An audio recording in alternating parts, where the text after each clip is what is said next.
ഗീതയുടെ journey, commitment അല്ലെങ്കിൽ breaking through എങ്ങനെയാണ് നടന്നത്? നമസ്കാരം.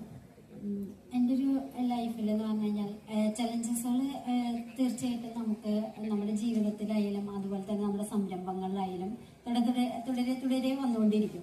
അപ്പം നമ്മൾ അവിടെ എടുക്കുന്ന തീരുമാനങ്ങളാണ്, അതായത് റൈറ്റ് ടൈമിൽ റൈറ്റ് തീരുമാനം എടുക്കുക എന്നുള്ളതാണ് നമ്മൾ ചെയ്യേണ്ടത്. അവിടെ നമ്മൾ ഒരിക്കലും നമ്മളൊരു ഇമോഷൻ ബേസ് പോകാൻ പാടില്ല എന്നുള്ളതാണ് എൻ്റെ ഒരു ലൈഫ് കൊണ്ട് എനിക്ക് മനസ്സിലായിട്ടുള്ളത്. കാരണം ഒരു 12 വയസ്സ് 13 വയസ്സ് വരെ ഫുള്ളായിട്ട് കാഴ്ച അപ്പോൾ അങ്ങനെ ഒരു കാലഘട്ടത്തിൽ പെട്ടെന്നാണ് എന്നിൽ നിന്ന് എൻ്റെ കാഴ്ച നഷ്ടപ്പെട്ടു പോയത്. അപ്പം ഞാൻ പോലും അറിയാതെയാണ് നമുക്ക് ആ ഒരു അവസ്ഥ നേരിടുന്നത്. പക്ഷെ ഒരു 2 വർഷം കൊണ്ട് തന്നെ ഒരു 15 വയസ്സായപ്പോഴേക്കും തന്നെ 100% ബ്ലൈൻഡായി മാറി. അപ്പോൾ ആ ഒരു സമയത്ത് നമ്മൾ ശരിക്കും ഇമോഷണലി ഭയങ്കര ഡൗൺ ആവുകയാണ് ചെയ്യുക.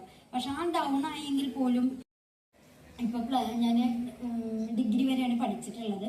അപ്പൊ അത് കഴിഞ്ഞ് BA കഴിഞ്ഞു. പൊളിറ്റിക്സ് ആയിരുന്നു എടുത്തിട്ടുണ്ടായിരുന്നത്. ശ്രീ കേരളവർമ്മ കോളേജിലാണ് ഞാൻ പഠിച്ചത്. പിന്നെ നമ്മുടെ അടുത്തൊരു ഘട്ടം എന്ന് പറയുന്നത് ഒരു ജോലി മേടിക്കുക എന്നുള്ളതാണ്. അപ്പൊ ഞാൻ ജോലിക്ക് വേണ്ടി ട്രൈ ചെയ്യുന്ന സമയത്ത് കാഴ്ചയില്ലാതെ കൊണ്ട് എങ്ങനെയാണ് ജോലി ചെയ്യുക, അങ്ങനത്തെ കുറെ എനിക്ക് ബുദ്ധിമുട്ടുകൾ അനുഭവപ്പെട്ടിട്ടുണ്ടായിരുന്നു. അപ്പൊ ഈ കോളേജിൽ പഠിക്കുന്ന സമയത്ത് തന്നെ ഇതുപോലെ നമുക്ക് ഒരു പെൺകുട്ടിയാണ്, അപ്പൊ നമുക്കൊരു ലൈഫ് കൊണ്ടുപോകാം. ഇതൊക്കെ നമ്മുടെ ജീവിതത്തിൽ നമ്മുടെ മനുഷ്യരാകുമ്പോൾ ചിന്തിക്കുന്ന ഒരു കാര്യമാണ്. അങ്ങനെ ഞാൻ ഇതുപോലെ തന്നെ എനിക്കൊരു ലൈഫ് പാർട്ട്ണർ ഉണ്ട്, സരീഷ് എന്നാണ് പേര്. ഞങ്ങൾക്ക് അതുപോലെ 2 മക്കളുണ്ട്. അങ്ങനെ ആ ഫാമിലി നല്ല രീതിയിൽ തന്നെ മുന്നോട്ട് കൊണ്ടുപോകുന്നു.